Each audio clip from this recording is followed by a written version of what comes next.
Welcome back, everybody, to the Inking Out Loud podcast. On today's episode, which is number 13, we're going to be finishing up on our read of Heroes Die by Matthew Woodring Stover. As with previous podcasts, of course, due to the nature of the graphic content in this book, we're going to be warning readers right now that this podcast in particular, this episode, I should say, will be laden with a bit more violence in language than the other episodes have been so far. But then again, if you haven't really finished Stover's book, you probably shouldn't be listening to this particular episode anyway. So, I'll be kicking it off here. As always, I'm your host, Rob Santos. I'm joined once again by my co-host, Drew McCaffrey. How's it going, everybody? And our sound engineer, Mr. Patrick McCaffrey. Patrick, say hi, man. Hey, guys. How we living? Hey. So, boys, Heroes Die. Where do we begin? Anywhere in particular? Oh, God. Well, I guess we should talk about where we stopped off, which was at the end of day 4 last time. Mm-hmm. It's been a couple of weeks since we recorded, so I'm trying to refresh myself. Yeah, we skipped our recording. It's been about 2 weeks since we finished this book. Yeah, we skipped last week. So day 5 started off... Oh, that's right, yeah. So day 4 ended with Cain getting yanked. Kohlberg... going for the emergency recall, and so day 5 is where we get one of the biggest kind of full-scale battles in this book, if not the biggest. So, then that is where Palace Rill is trying to grab the Actiri and escape with them, and Lamorak betrays her once again. And surprise. Lamorak is such a rat. Oh, he's awful. Man, I mean, there are other characters in this book beside which he kind of pales in comparison, but he's still not a very, very pleasant gentleman. No, I take that back. He is pleasant. He's just a snake. Yeah, he's a coward. Baron is more evil. Oh, clearly, yeah. However, Lamorak is more petty. Yeah, I feel like Baron at least has a certain sort of gravity to him. Lamorak's just an asshole. Yeah, he's so selfish. His reasoning behind these ridiculous betrayals, it's so dumb. It's so thin. The rationalizing is what. Yeah, you're right. What actually gets me about him. Yeah, I'm doing Palace Rill a favor by getting her killed. Yeah. Hold on. Say again. I missed that. He rationalizes to himself that he's doing Palace a favor by betraying her. Oh my God, yes, Lamorak. Okay, so we're gonna be finishing off the discussion about this book today. I'm not worrying about spoilers. We're just gonna be spoiling the shit out of everything left and right. There were a lot of moments that I really, really liked. Some character defining moments that I really, really enjoyed. But picking up exactly where we left off, though, to start with, at the end of the first part, we had a big cliffhanger, which I'm not used to getting in the middle of a book like that. We have Hari, or at least at this point, it's still Cain waking up inside the studio. And that's a really big, oh shit kind of moment. Oh no, how is he going to deal with this? And of course, it was a little satisfying to see Kohlberg kind of panicking and saying, oh my God, get security here now, somebody defend me, he's coming for me, I know he's coming for me. That was oh yeah. If anything, we were just discussing Lamorak, but I really think Kohlberg doesn't get enough smack. Kohlberg. Oh my God, that guy, he was hard to read. I mean, the classism in this book is just all on a whole other level. What'd you guys think of Kohlberg? Kohlberg? Oh my God. I've been listening to the audiobook the entire time, as you could tell, and it sounds like Rudnicki is saying Kohlberg. It's Kohlborn? Kohlberg. Yeah. Oh, I've been saying... okay, correct. Sorry. Thank you. All right, either way, you know exactly how... Arturo, right? His first name is Arturo, I believe? Arturo, yes. Correct. Which is really odd, because I started listening, as soon as I finished this, I started listening to Sanderson's Skybreaker, and right away I started hearing the name Arturo. Oh my God, what is wrong with me today, guys? Jesus, I don't have enough rum in me. That's the problem. But I started hearing Arturo, right away a half dozen times in the first minute. I guess it was during a battle scene, and I was like, wait, hold on. I had a serious moment of introspective concern. I was like, wait, am I losing my mind? But no, it just happens to be a coincidence. Yeah. But yeah, what about him? Oh, Kohlberg is... Oh. He's a piece of shit, this guy. And in some ways, I hate him more than Baron, which makes me kind of question my moral compass again. I mean, I won't say too much about Kohlberg because he remains a character into Blade of Taishao, which we will be getting into in further episodes. Okay, here. But good. But his obviously, because skipping to the end of this book, Kohlberg goes on trial because Cain manipulates things and gets him set up, and everybody has evidence that Kohlberg was actually trying to get Pallas killed and ordered Lamorak to betray her and all this stuff, and so Kohlberg is downcasted to labor from an administrator, and Hari replaces him at the end. Yeah. And so we get a very different kind of Kohlberg in the second book, but in this book, he's such an abuser of his power. He's so like he's such a brown noser. He's so callous. He's such a brown noser for everybody upcast of him, and then just an absolute asshole to everybody below him. That he's seems a product kind of of that society. typical or expected behavior for someone who lives in this society, though. So it never really comes as a surprise to us. Like, his duplicity is believable on the very surface. Yeah, it is. Duplicity. In a way, you're right there, where it's sort of expected of people to recognize their station and act appropriately, but the manners in which Kohlberg uses that act appropriately, so to speak, to further his own goals, he's so slimy. Slimy, that's a good word for it. Yeah. Oh god, there's so much to hate about so many characters in this book. But I really think that sticks out. That's a testament to Stover's skill. I mean, to be able to provoke a visceral physical reaction from a reader like that, I think is really a hallmark of talent. Like, I'm of course drawing back to, I just want to give a shout out to Martin really quickly. I'll almost never do this, but for Joffrey again, God, he is such a little dickhead. There are these characters that you just love to hate. I think that's how I want to put it. You love to hate these characters. Sanderson Sadius comes to mind as well. Yeah. But Kohlberg is such a despicable little cretin. Like, it's almost. I'm really, really excited to see where he goes for book 2, just because I don't think it's going to be good. Clearly, for him, and I'm kind of interested. I want to read that. I do. You have no idea. Does that make me a bad person? I don't know. That kind of brings together the whole morality of exactly what a big theme of these books is. You can draw enjoyment out of someone else's experience, whether they are good or not. Yes. Right? We, at some point, should have an episode of this podcast dedicated to the most loathsome characters. Everyone gets to pick I one love that character. idea. Well, I love it. Pat, we're just going to end up with only Gap Cycle and Cain characters. I think... Well, it depends what you there mean might be by... some outliers in there, but... What do you mean by... It depends what you mean by terrible characters, though. No, because it loathsome. could be loathsome characters. Okay, but then again, it could be characters who are legitimately evil characters, the worst slimy cretins imaginable, or you could have characters that just piss people off even though they're good. That's like a few names I could mention right now. That's what's great about it. But yes, I love that idea. Let's write that down for the future. Sure, absolutely. Let's We're have equal an opportunity haters here. Yes, we could just air the dirty laundry. Let's just fucking get our gripes out there and in the open for sure. No, but back to Heroes Die. I think there's a valid point here in Stover's characterization and the just impressive scale with which he writes not only his protagonists but his antagonists. Where you have Cain, he's such a powerful character. It's so easy to root for him, even though he's a dick. He's a great anti-hero. But at the same time, he puts a lot of effort into developing his villains and his antagonists, because I hesitate to call Milekoth a villain in this. Yeah, I was a lot more comfortable with that in the first half, but after the second half, you're totally right. You might not...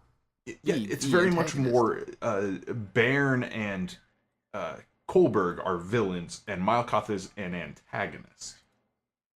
Okay, I can see that. That's fair, yeah. So, because obviously our protagonist, Cain, is working at cross purposes. But there's a respect that not only comes from Cain to Milekoth, but by the end of the book from the reader, even, where there's a he's misguided and he has flawed methods, but his heart's in the right place. He's trying to love his children, Oh, yeah. so to speak, and Oh. he's trying to be the best ruler he can. He just has really flawed methodologies. Oh yeah, that's why I spent all of the first half of this book, the previous podcast, just glowing about Milekoth and how great at that time I was calling him a villain, or maybe I just said antagonist. Pretty sure I said antagonist. But how perfect I think that antagonist was. I mean, you do see that he legitimately cares for his people. You may or may not agree with his methods, but of course that's pretty common with a lot of, ruthless kind of dictators. However, I mean, he is somebody who actually has a good claim to the throne, not just physically, but in the minds of his people as well. He can perform physical miracles before their eyes, and that grants a lot of weight to his character. He's a decent ruler, yes. As far as a right to the throne, he took it by conquest. Well, sure, but didn't he list that he had right to the throne, like when he was talking with Cain? I think I remember a spot when he had Milekoth, when he was. I think it was in the first half of the book. I think it was even during his first interaction with Cain. He listed, I think it was 4 different ways he has a right to the throne, and one of those was through relation or through blood in some way. I could be totally wrong on this. I could be absolutely wrong on that. You're off track on that one. He was Honto the Scythe before. He was like a like scummy little necromancer art collector guy who he had absolutely no connection to the royal family. I could have, because he was listing all these different ways he had the right to take authority in the kingdom, but I could have sworn one of those was through. Okay, anyway, I stand corrected. So, but still, I mean, the fact remains that he is the most powerful character that we see in this book, and as far as we know, exists in that world. I mean, I think there's... Are you gonna contest that? There's a little bit of maybe a contention there with Palace Rill. Are you talking... Okay, with Shambaraya? Yeah. Did I get that name right? Okay, good. Yeah, okay. No, I'll grant you that. And how awesome was that scene, by the way? Oh my god. Yes. That rise to glory, and then what she says to Milekoth, I can't remember exactly how... I have it written down, but I'm too lazy to look it up. But she says something along the lines of, "Hurt my husband, little godling, and I will show you what true pain really is." Something along those lines. Of course, I'm paraphrasing there, but I had legitimate goosebumps at that moment. I think I was falling asleep, and I felt the hair on the back of my neck rise, and I smiled in my half sleep trance, and I came back to full consciousness just for that scene. Now, as far being epic fantasy readers, we are used to seeing gods duke it out. Oh yeah. However, Stover does it particularly well in this. It's believable that these are gods going at it. It's not just fight. There's a battle of will in addition to the physical aspects of what's going on. Yeah. Mm-hmm. That lends some nice depth. And I think it speaks to the quality of his world building, that it doesn't really jar you out of the story at all that Palace Rill, a human mage, literally ascends to godhood in the middle of this book. Because it's consistent with the world that he's built, and it's like Sanderson does in a lot of his books. It's just an extension of the magic system, like taking it a level deeper, something that you just hadn't thought of before, but the groundwork was already there, and it makes for some, we've talked about some of our favorite moments in past books on this podcast where things are cinematic, the kind of thing you want to see on the big screen. Yes. Some of the stuff in the climax of this book, oh my goodness. Oh, for sure. Oh, absolutely. You have those rapidly flashing viewpoints back and forth. You have all this stuff happening, but you still have this very intimate kind of battle during the climax between Cain and Baron. But you still get hints of what's going on around them. This clash between these two gods, or what I would consider like two representations of divinity there. Because of course, I mean, even Palace Rill, or Shana, as she was, I think they were back in the studio near the end, she claimed that even though she was so powerful in that moment, she still felt that she was just a smaller part of a larger whole, even though she was also kind of that larger whole. She was very, very kind of, she wasn't exactly sure how to word it, but during that scene, I did get a lot of sense that we're just getting a glimpse at what these gods really represent and what the true magnitude of their power is. Yeah, I actually highlighted one line.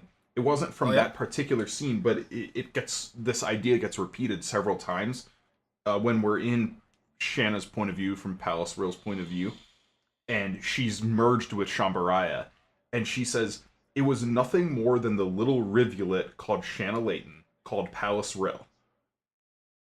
You know, in the context of this great river, where she herself, her individual identity, is just a tiny little trickle in this great river, but her consciousness is what's focusing the river. You know? That's cool. That's a cool little a moment that I didn't actually pick up on.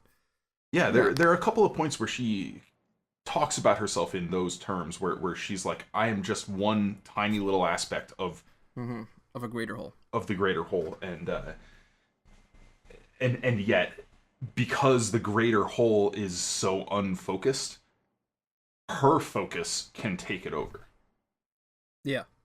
And that gives us, I mean, one of just the coolest climactic battle scenes. You know, we have this raging riot and battle in the stadium, and you have Mikerphone fighting against a literal river arcing through the sky above, and then right there is Cain first dealing with Toa Saitel, and then Lamorak and Baron, and it comes to just the most satisfying conclusion. Yeah, no, it definitely does. There's even humor mixed into this. Oh yeah. Battle scene, oh my where God. Like he realizes, to quote Cain, the little cocksucker poisoned me when Toa Saitel stabs him. It's just, it breaks the tension up nicely. Yeah, but, you're right. The battle continues on. You're right. It was a satisfying battle in a way that a lot of climactic battles aren't. Yeah, and there's a visceral element to it that's again speaks to Stover's experience with martial arts that we talked about in the last episode, where he knows what it feels like, you know, to get hit like that, or to, I was able to pick up on that. You know, he did such a good job of grounding the reader in the experience, and it meshes so well with the conceit of this world where the audience back on Earth is literally feeling everything that Cain is feeling. And that's why this first-person perspective in the narrative works, because it's Cain, sub-vocalizing and doing his internal monologue for the audience back on Earth, and that's ostensibly what we're reading is his dialogue, and it's so seamless. It works so well. It's a fantastic literary device. Okay, good. Because that was kind of like a question that I just wanted slight clarification on about this particular, I don't want to call it the magic system, but the technology that's kind of in the place of a magic system for part of this book. So it is like true haptic feedback. It's not just seeing through Cain's eyes. They're not just in the moment and able to kind of like form their own emotions based around what they're seeing. They're actually feeling these physical sensations. Yes. Oh my God, somebody who's first-handing is actually feeling they're completely first-handing, good, like put under, so that they're not experiencing their own stuff. They're put under, and like they have the like neural implants, and they have like IVs in them and stuff. So the whole like first-hander birth, as they call it, BERTH, is basically messing with their hormones and their nerve endings and stuff to mimic what Cain's thought emitter is sending back to Earth. Okay, so that's basically the distinction between the first-handers and like the general public, and the general audience. Second-handers, okay, thank you. And so good for clearing that up. For most of this book, Kohlberg is second-handing it. He's got a giant, awesome big screen TV basically that he's watching it on, but he's present. He's still there in himself. Oh yeah, he needs to be, doesn't he? So that he can hit that emergency recall. Yeah, which of course he fails to do in time near the end there. That was so neatly wrapped up. I loved Cain's plan. Was that his plan all along, or was that just kind of like an in the moment decision, the snap decision? I think it was an in the moment decision. Yeah, it came across as one, right? Like he had the blade sticking out of his chest, and he was like, "Oh, this is it. This is my moment." He grabbed him and just sliced his Oh, head man, right off so on the good. sword that was sticking out of his own. So I good. forget the name of the sword. I'm coming blank. Kosal. Thank you very much. Oh, it was just so great. That especially it was the word that Stover used to describe it, which is kind of gruesome. So prepare yourselves. But it was he zipped it right across, and you kind of get that like that kind of like razor blade feel that you kind of get because everybody's cut themselves unexpectedly just on the hand. Just like zip. But shit, it goes you know? even further than that, because when he reaches up and with one hand grabs the hilt of Kosal to activate the magic, and then with the other hand grabs Lamorak's head and, you know, like yanks his neck against the blade, the sword is in Cain, and it is like it's like vibrating against his spine, and he's got this like tooth aching.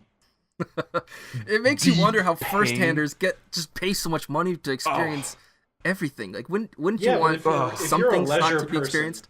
If you're a leisure person on Earth, there could be no greater thrill than to experience this kind of thing firsthand. Yeah, well, I just watched a Black Mirror episode kind of similar too, with a doctor that was really into pain, and it's just sadomasochism is fucked.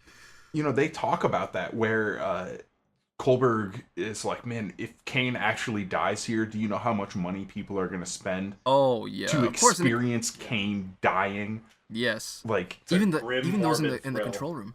Yeah, and so it's this thing that goes beyond Cain to all actors. Anybody who's like a first-hander or a subscriber, so to speak, like it's a privilege to experience the actor die, which is so messed up, you know. It's so dark. Oh. But I guess it's just kind of like a grim, realistic, maybe depressing kind of outlook on the future and where we're going with all these conveniences of modern day life to which we're, you know, taking for granted. Now, an optimist might wish to believe that if we, right here and right now, got that technology, that we wouldn't take it that far. I know some people in the world would, but are you some people would pay a little more, I imagine. Dying through someone else's eyes? God, there's people that'll pay money for anything nowadays. It's heebie-jeebies. Anyway, I do want to spend a little more time talking about Mile Koth. Yeah. Because I mean, a lot in part two, especially in part two, we kind of see a different side of this divinity. We start to see him really kind of. I do want to say he doubts his divinity. It's threatened because, like, for example, right at the very beginning of part two, he demands, he really makes it clear how he wants to know where Cain is, where Cain has disappeared to. Mm-hmm. He tells Toa Saital, or maybe it was Baron, that it is of equal importance to finding Simon Jester, which to him is a big threat to his nation.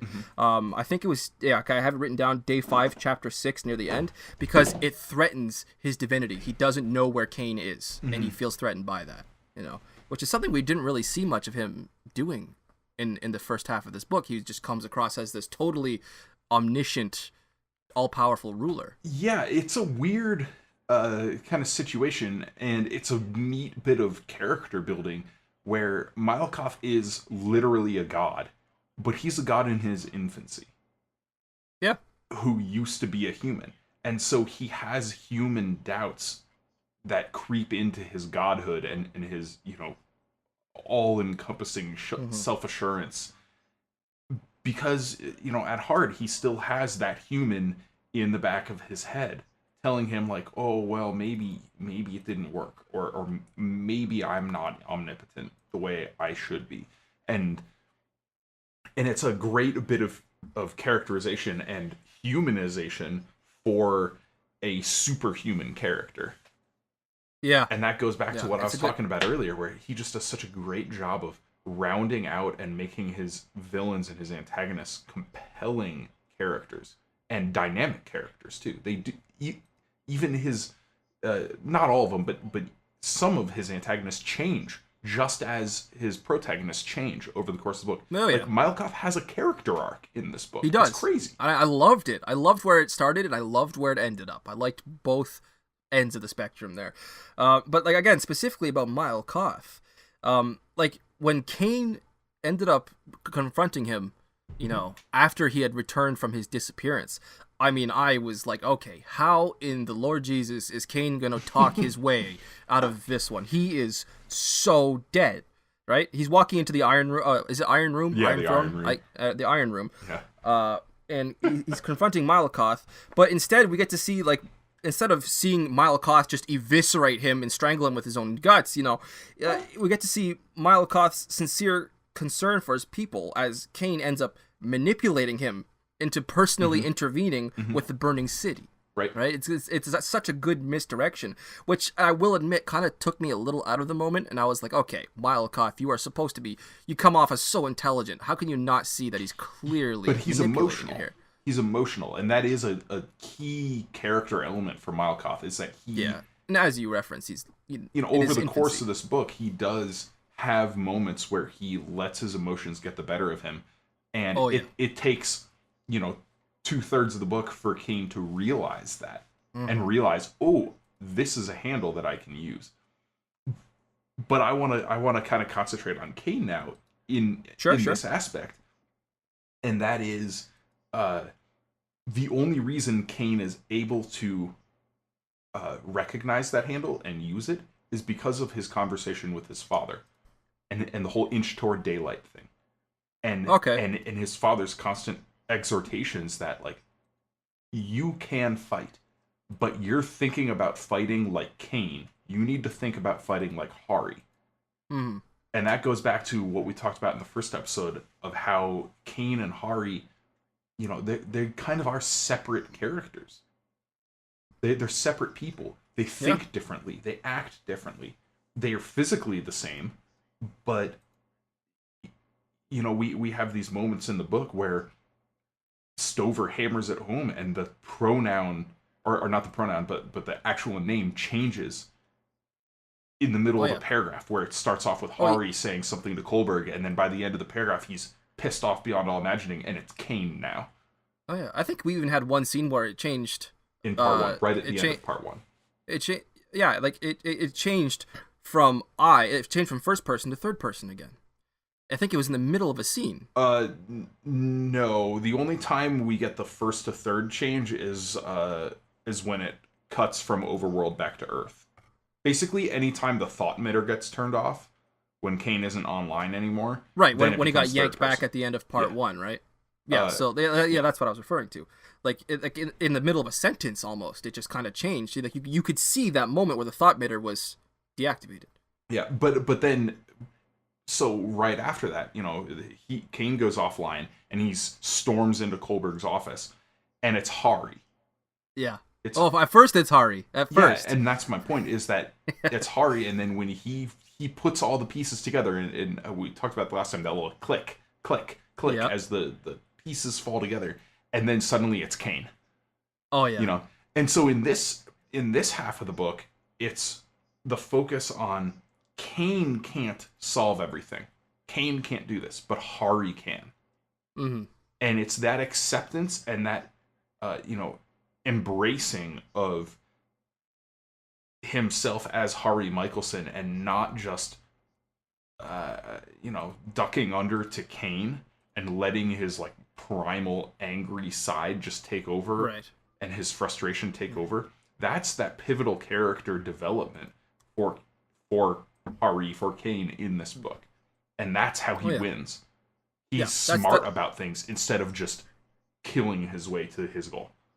Yeah, and that's where you see the growth, kind of. Well, for this book, completely, where you see, that's where okay, he has been through a journey, and that journey has come to an end. It might not be the end. Of course, we have more books in the future in this series to dive into, but he does get a satisfying ending to his character / characters, I dare say. Yeah. He very much does. Absolutely. This is a great example of the first book of a series that you could just read this book, finish it, and not read any of the others, and have a satisfying, completed story. It would work as a standalone. Yeah, absolutely. Yeah, kind of has a bittersweet ending. Cain is crippled. He's a paraplegic now. Wait, what? Hold. Yeah. Cain's a paraplegic now? How did I miss that reading this through twice? Yeah, no, so Kossal goes through his spine. And when I thought he was just like vibrating against his spine. No, it was very uncomfortable. The last like few pages, Cain wakes up in the hospital and he's got no feeling below his waist. Oh, I thought that was due to like some anesthetics. No, oh my no. god. Okay, you know what, boys? I'm done with the audiobooks. I'm missing too much info. That's it. That's it. I am missing way too much. I should not. No. Okay. I'm reading physical copies, or not physical, but Kindle, my e-reader, physical text from now on. I'm making that a promise. Shit. Yeah. So All I right. mean, that's the bitter side of that, is that, you know, the hero Cain, as far as the audiences on Earth are concerned, the hero is dead. The hero's died. Oh yeah.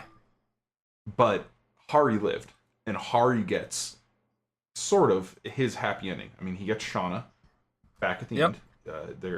She decides that she's willing to try it again, and he gets upcasted to administrator, and he takes over Kohlberg's old job. You know, and that's how the book ends. You know, Oh yeah.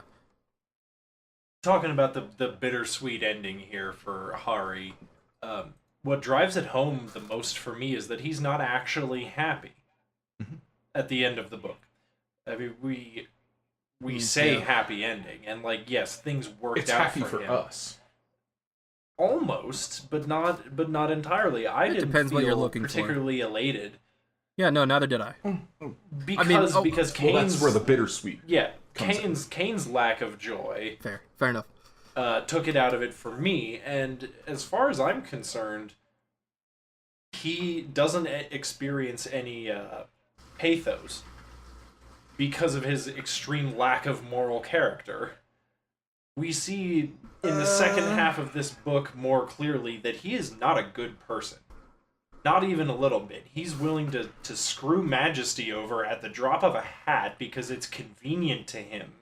He justifies it, sort of. He's a liar. He's willing to see any number of people dead for Palace. And I don't buy his justification that because he loves her, that excuses anything that he might do to anybody else. In a way, that's might be just good selfish. enough for him, but it's not good enough for me. So No, he's got a point though. I see where you're coming from there, but I don't fully agree with it, because he does show that care and emotion in the epilogue when Shana visits him in the hospital, and Shana has those frank conversations about their relationship with him, and she eventually comes to the decision that, yes, I want to give this another try.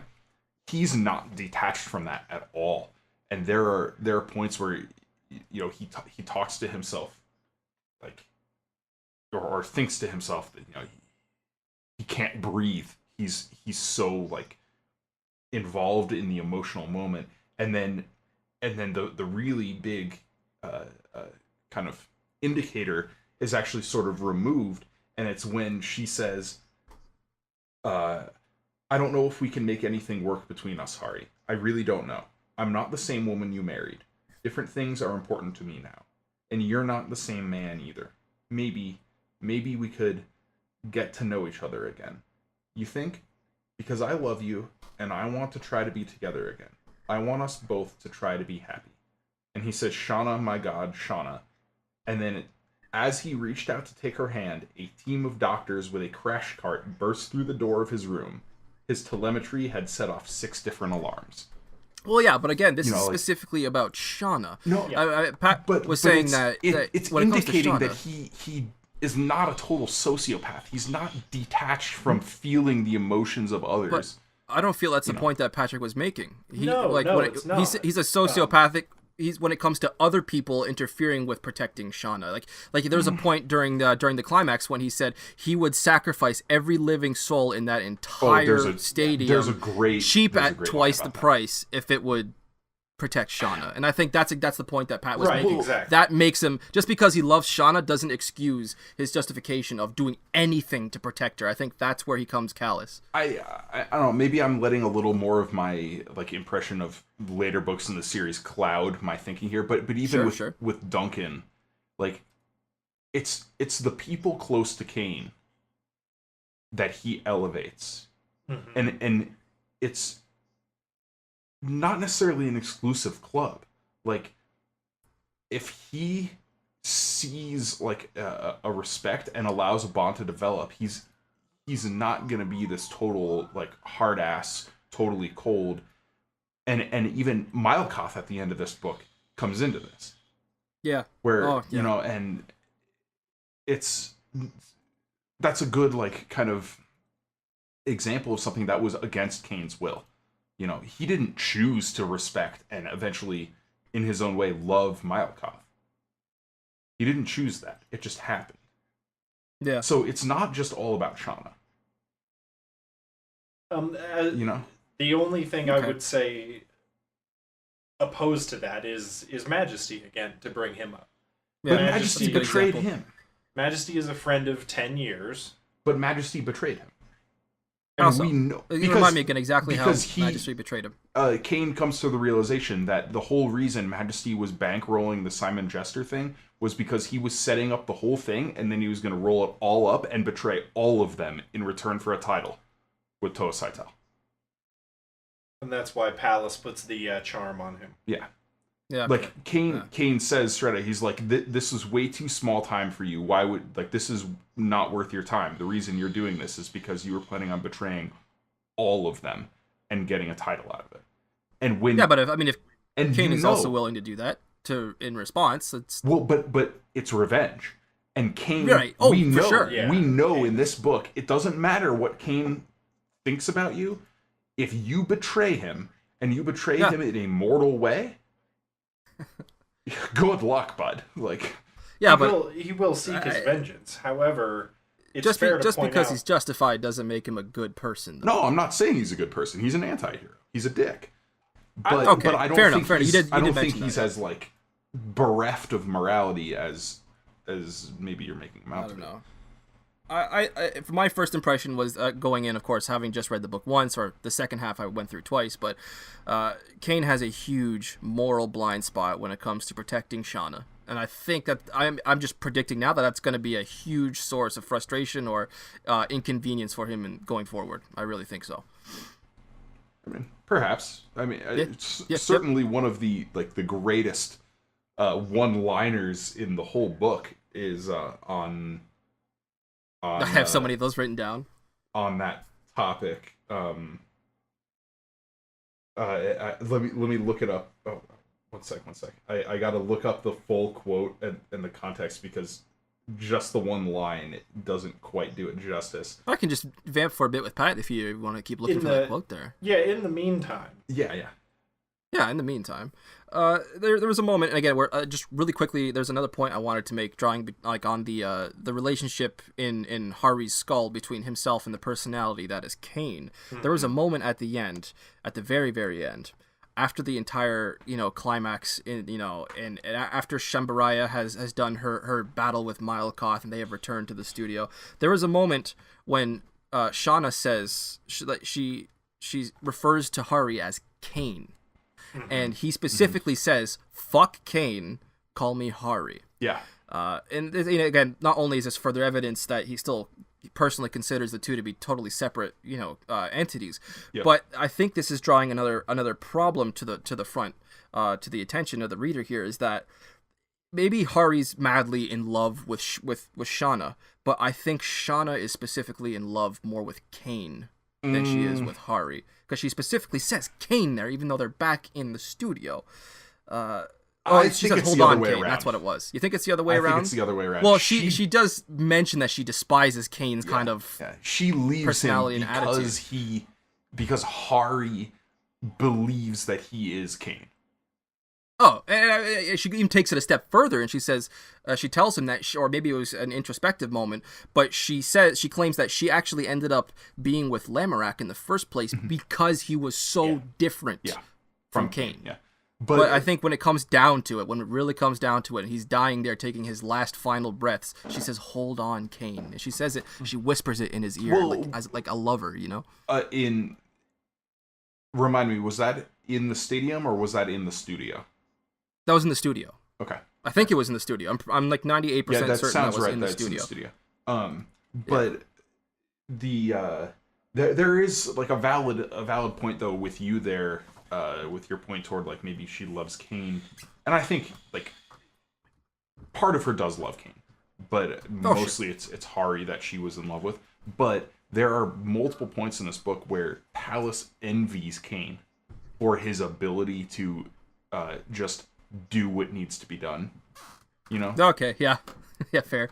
Yeah, for sure. But no, so I did find the quote, and it was going back to toward the end of day 6 when Cain is setting up this whole revolution and riot, and he's convincing Majesty to set fires, you know, and to spread the rumors of Milekoth being an actor.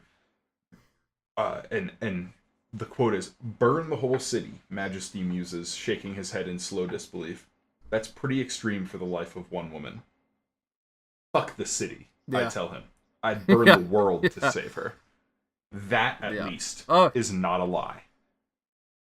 No. We believe it. Why do I feel like you're being clever here, Drew? No, I'm not being clever. I think that's a... Why do I feel like I'm going to come back after reading the rest of the books and be like, "Oh, Drew, you sneaky bastard"? No, I'm not being sneaky, I promise on that one. I think that's just... It's an impact moment in the book, and it speaks to Cain's ability to sort of detach himself. But at the same time, you know, you just finished this whole scene of him like lying his face off to Majesty, right? But as it turns out, he ends up being like, you know what? No, I'm going to set Majesty up to have what he wants. Well, it accidentally works out that way later on. It's not due to anything. I'm not talking about anything that happens in Blade of Taishal. I'm saying the way Cain sets this up at the end of Heroes Die is that he gives Majesty what he wants. He sets up Majesty to be a duke under Toa Saitel. Yeah. And have a stranglehold over the underworld in an alliance with Kirindal. Well, that was a lie Cain told that became the truth. I don't think that was entirely a lie that Cain told. I think Cain did anticipate. Cain has He's a smart dude. I mean, I wouldn't be surprised. He has a sort of subconscious awareness of the effects of his plans on the world. And, where Kirindal figures out toward the end of this book that it's like, there's this imminence to Cain, this potential violence that follows him everywhere. And there's that face-off scene in Alien Games between the Faces and the Knights of Kanth. That was a good scene. Oh, it's a great scene. And, we'll get to that later. There's a one-liner there I want to... Go on, sorry. But Kirindal recognizes that this black flow that is Cain's shell is like the imminence of violence and the imminence of specifically change, you know?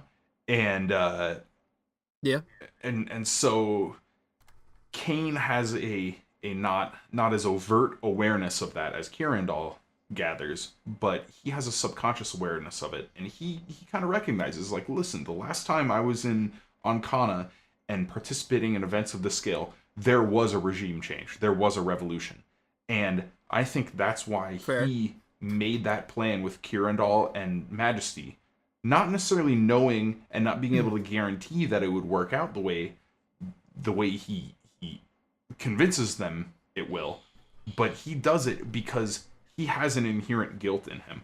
And there's a line that I highlighted that I think speaks to this a bit, to his awareness of what, you know, what the potential consequences of what he's doing are. And he says, this is when he's heading into the stadium, onto the field, right in the climax. And he says, okay. "I wonder, though, if any of the civilians out there had a premonition, a queasy feeling about coming here today. I wonder how many won't be surprised when the shit explodes. How many will feel only a sickening stomach drop of recognition? How many will die with, 'I knew I should have stayed home,' echoing in their heads?" And then he says, "You know, if the situation was opposite, if someone I loved died because some guy did what I'm about to do, I wouldn't rest until I'd hunted that man down and killed him with my own hands." Yep. A little bit of hypocrisy there, but we're just going to slide. Cain has... I wouldn't call it hypocrisy. I would call it an awareness, an acceptance of the consequences that he is potentially capable of causing. Oh, you're right. I suppose being a hypocrite would require that he actually preach the opposite as well, instead of just... Yeah, okay, fair enough. He recognizes just how much chaos he can cause. And how he's totally still willing to do it. And he's willing to do it, but at the same time, because he recognizes it, that's why he made these plans with Kirindal and Majesty to set up a sort of safety net. Okay, fair enough. And drawing really quickly back to Majesty again, I just wanted to give a shout out to his one-liner that he had during the confrontation with Kirindal. When he specifically turns to her and he says, when you get in a pissing contest with giants, you're gonna get wet. I love that line. I don't know what it is about that line. Maybe it's just like the inner 9-year-old inside of me just going, that was funny. But I loved it. I mean, there's so many good one-liners in this book. But that one stood out. I almost said standard. Jesus. Oh my God. Well, I think that's a good transition here. Do we want to move into our 3 favorite scenes from this? Oh, hell yeah, man. Okay. Pat, you want to kick it off? Yeah, the stadium scene has to take the cake. Probably for the whole book. It was satisfying, action-packed, well done overall. I liked the scene a lot where Milekoth, Toasaitel, and Bairn all kind of figure out that Cain is screwing them over. Yeah. It was a good indication of all their characters at the same time. I liked the way they work together when there's the 3 of them. Because generally, when it's the 3 of them, Bairn isn't off, like, murdering children and eating them. Yeah. You get to see that cohesive unit, yeah. Yeah, and one can see what Milekoth has in mind with putting those 2 together. Because when they start not hating each other and working together, they become much more effective. Ooh, and it ties back to Hanto the Side's tactic way back for the race for the crown of Dalcanith, and it continues into this book where he makes such a point about how he's like, I prefer to have 2 different people working on the same issue. Oh, the same, yes. You know. The third to cap it all off is the scene where Bairn kills what's her name? Talon. Talon? Yeah. Talon, that's right. You like that scene?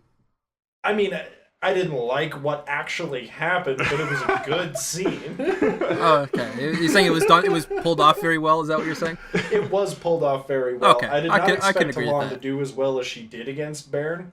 Oh yeah. Yeah, me too. And the line he has when he kills her, you never thought it could happen to you. Oh. I thought you were about to say the line when he's fighting Cain and he says, that other bitch gave me more problems than you have so far. Oh, yeah, and Cain's like, well, she's way better than I ever was. That line has a lot of impact. I was surprised that Cain was able to admit that, too. It's a slap in the face to the archetype of the hero. Mm-hmm. Yeah, for sure. Just recklessly rolling into insanely dangerous situations and coming out without a scratch. She did good, though, didn't she? Bairn is the destroyer of all our dreams. Yeah, that just gives you another reason to hate fucking Count Bairn. Oh, yeah. Fucking piece of shit. What a piece of crap. Anyway, how about you, Rob? Yeah. Okay, well, I'm going to start off by saying my favorite scene in the entire book, I'm pretty sure, was Cain's whole soliloquy. His condemnation of his entire audience, the first-handers, everybody who's watching him. He stole it out from underneath me.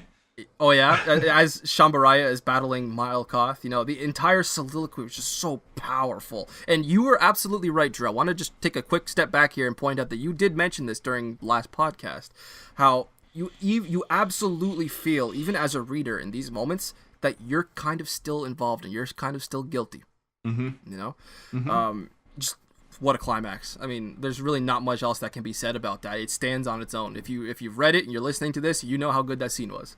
The revelation and how how Stover managed to finally tie that plot point up, the revelation about Lamorak's death and how Milekoth ended up learning Kohlberg's name.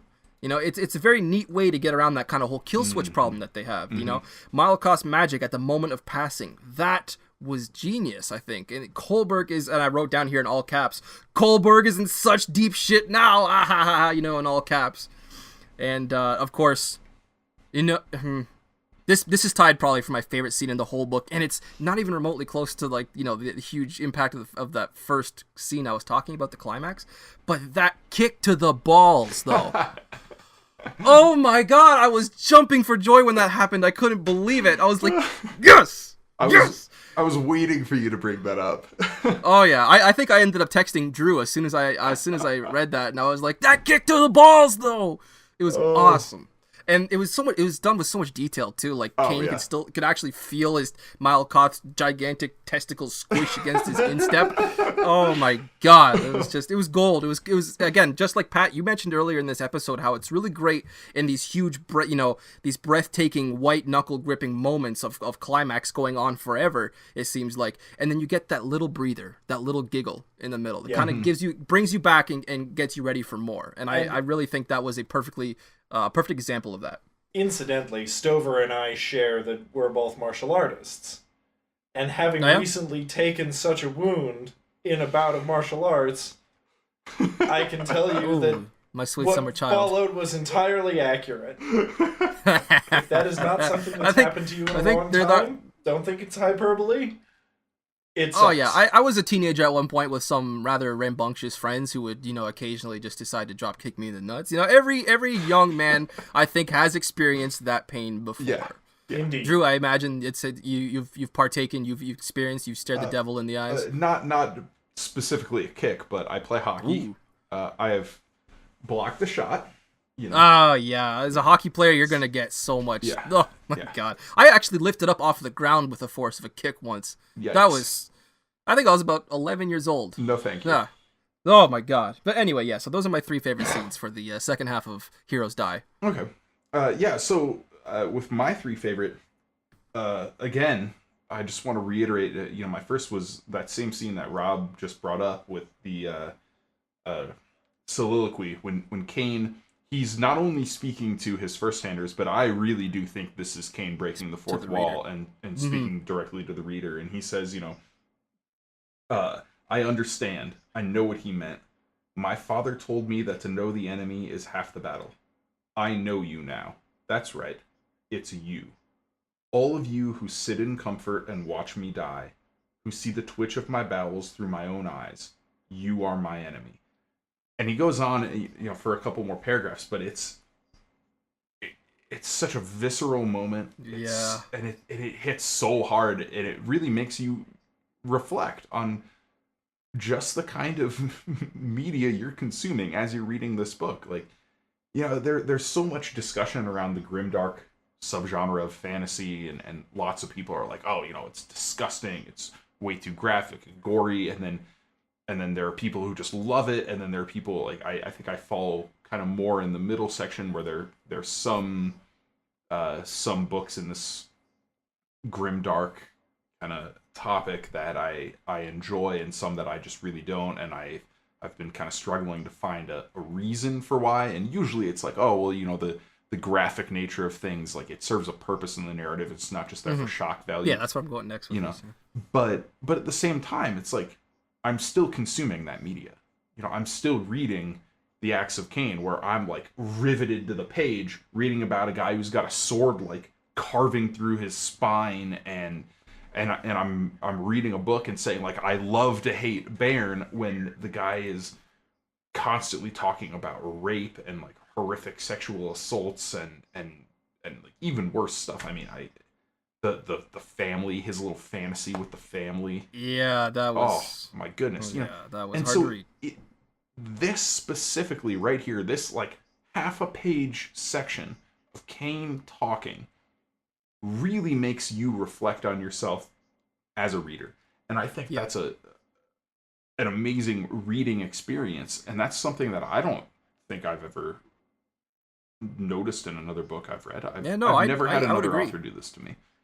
It was very impressive what Stover does, and how he, again, seamlessly ties it into the narrative by manipulating point of view, by making this the first person point of view of Cain, and doing his soliloquy to his audience, but using the audience as a stand-in for Stover's audience. It was very clever. But so moving on,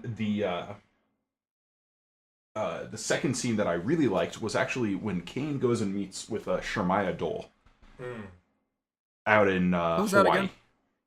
that again? The leisure woman who Mark Velo is trying to get with. She's Shauna's patron. Okay. Yeah. Okay. But that scene, they're in this garden, this beautiful lush landscape, and yet underneath the landscape is like a totally mined out mountain. It's all infrastructure and all of this stuff, and Cain thinks about how this is a total facade, and yet in the facade, in the beautiful mask, there remains this blight because Shermaya Dole loves gardening, but she has no taste. So in the midst of this gorgeous landscape, there's this awful little garden that's just a blight on the side of the canyon wall, and it's kind of a neat emblem of what Earth has become. Like, interesting. We know about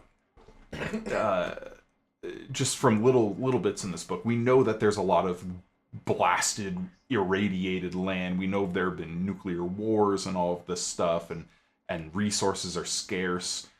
But yet Hawaii, because it's owned by the super rich, the hyper rich, is preserved. And yet even the preserved land, even the beautiful nature there, has been marred despite their best efforts.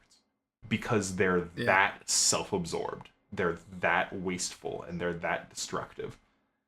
So I liked that scene a lot. And then my third scene was, nowhere near as deep as the first two. It's just, man, I want to see Palace Rill riding the freaking river down and blowing up the bridge. And that rise to glory was really it's notable.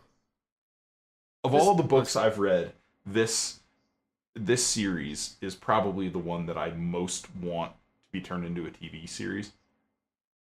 Not just for the story and the characters and stuff, but also because the way it's set up, I think would work really, really well for a TV you think series. it would translate well? Yeah, because it literally is like a TV show in the book, right? So it would make a good movie. Actually, it's short and concise enough to where you can fit that into 2 hours without cutting just out. For Heroes Die. Just for Heroes Die. Yeah. Oh, for sure. Yeah. Mm-hmm. It's probably the most cinematic of the series. In that aspect. Yeah. But if you wanted to do the whole Acts of Cain, I think it would need to be a TV show. Right. You couldn't do like 4 movies. The way the books. You could. But... Well, just wait till you read the later wouldn't books. Be right. Oh, okay. Yeah, they wouldn't work for movies the way Heroes Die would. The fourth one in particular is a very cerebral experience. Yeah, it's very different. But anyway, so those are my 3, and awesome. I think we should, if we have any... Go into closing thoughts? Yeah, further thoughts before we go into the final draft? Yeah, I've got a couple. I was just about to ask if you guys wanted to get some closing thoughts in. Should I start? Knock yourself out. Yeah. Okay, so I just want to draw. There was something I just thought of while you were talking there, Drew, and it was now I've lost it again. Oh my god. Oh, context. Okay, thank you. So the when you were talking about and again about a favorite scene that you and I have in common here was Cain's soliloquy, how he's accusing all of the first-handers, his audience, and of course, in a way, you get the feeling that he's accusing the reader, right? And I just want to say that I think even if you're the kind of person who does, or if you find yourself listening to this podcast, you finish the book and you've decided that you don't like the book, I still want to say I think the book is worth reading just so you can get the appropriate amount of context for that one soliloquy alone. Because that itself was worth, I think, everything that I read through this book. I mean, I loved the book personally, but I can also see why a lot of people wouldn't. How it's a little too dark, it's a little too gritty. But, on the same topic, on the same subject, I want to say that Stover's prose, it feels fresh, it feels full of energy. It's probably the darkest and most graphic book I've ever read, and the action, the thing about the action though, or at least the graphic scenes, the attention, and this is a point that we brought up in the last podcast, the attention is not too focused on it. I think Stover's narrative momentum it's too great to spend too much time dwelling on the dark and on the violence and on the pain and on the torture. In effect, I think Stover manages to make the violence and gore kind of accentuate the book rather than dominate it. So I think that was something he did very well. And if there's only one complaint I have about this book, and there is one, but it's only one, I don't think Baron died horribly enough. Oh, so that's getting a knife jammed into the top of your head isn't bad enough? No, that's too good for him. That's a little too good for him. And then getting stirred around so it I was kind of hoping he'd be brains.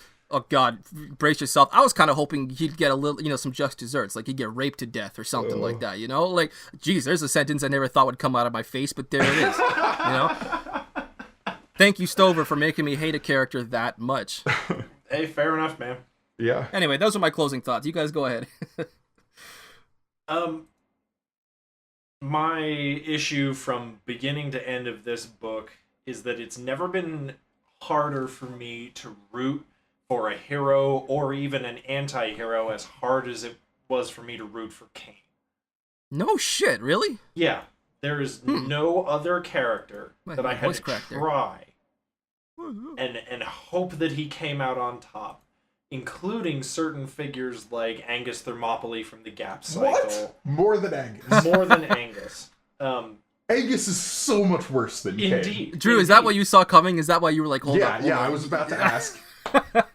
Drew raised his finger in the webcam there. He's like, I know where this is going. Once shit, we he's not read the going to Gap say. Cycle and therefore have some context about Angus's character, I'd like to have a discussion about the similarities and the differences between Angus and Cain. Okay.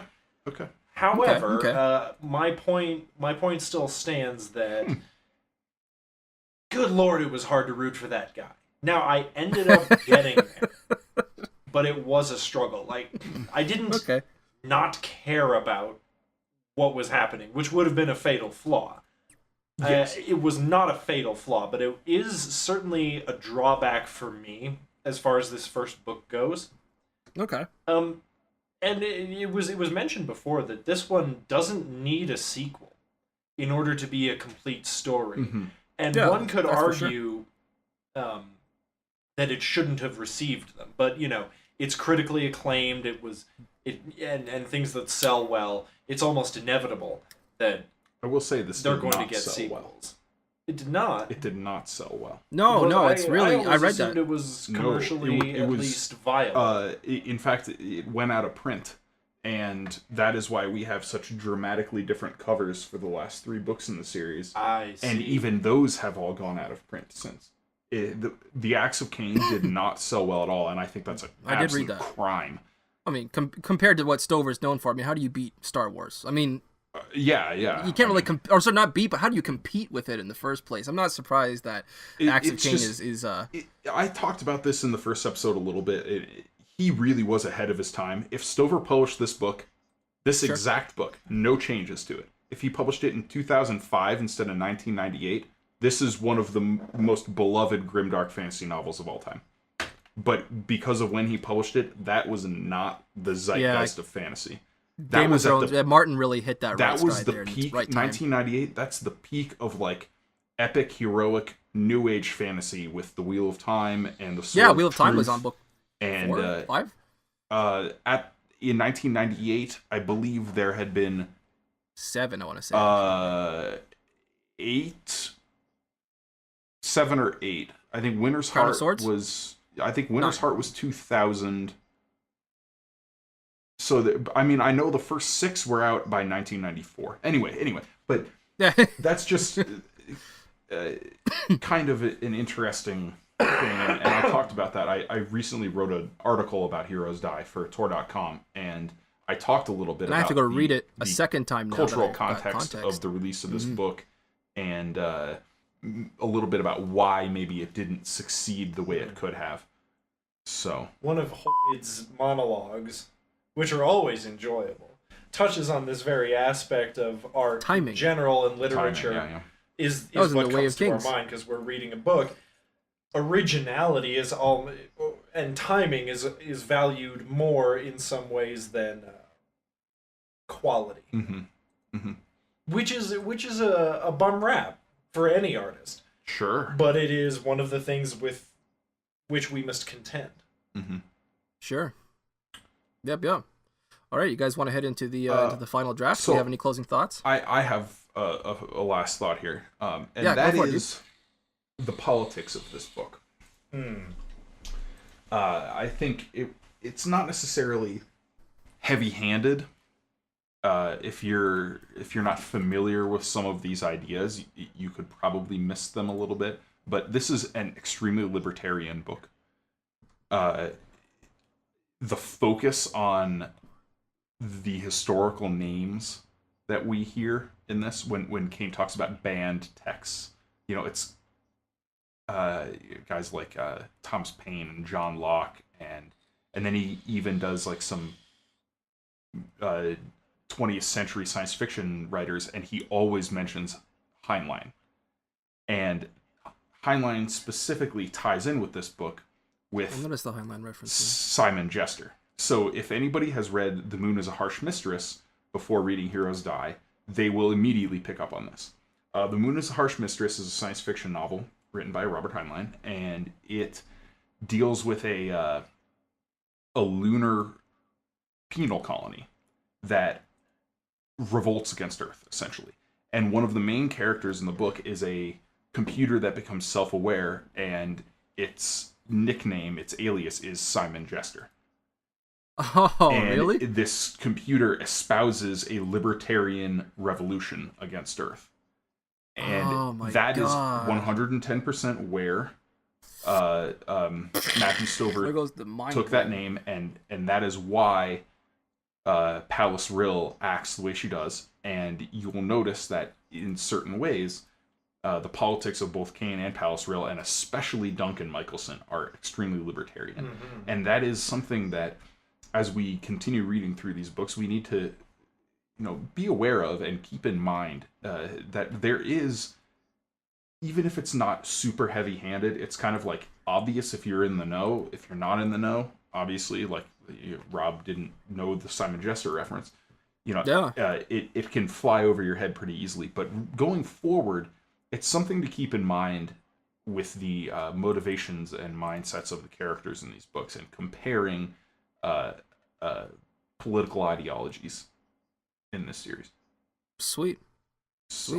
So you guys want to head into the final draft? Let's do it. Yeah.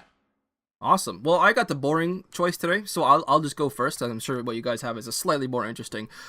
I, once again, didn't really have the opportunity to go to the beer store this weekend, so I am just drinking, the old trusty Captain Morgan spiced rum. That's what I've been sipping on during the course of this podcast here. I didn't realize the good captain had joined us for this episode. Yeah, he has joined us. He's actually joined us for one before, I think. He has at least one, I recall. I am drinking a beer called Damnation from the Russian River Brewing Company. It is a golden ale. It was delicious. I finished it very quickly, which is a testament to its quality. I'm trying to find the ABV. 7.5%. Yeah. Woo!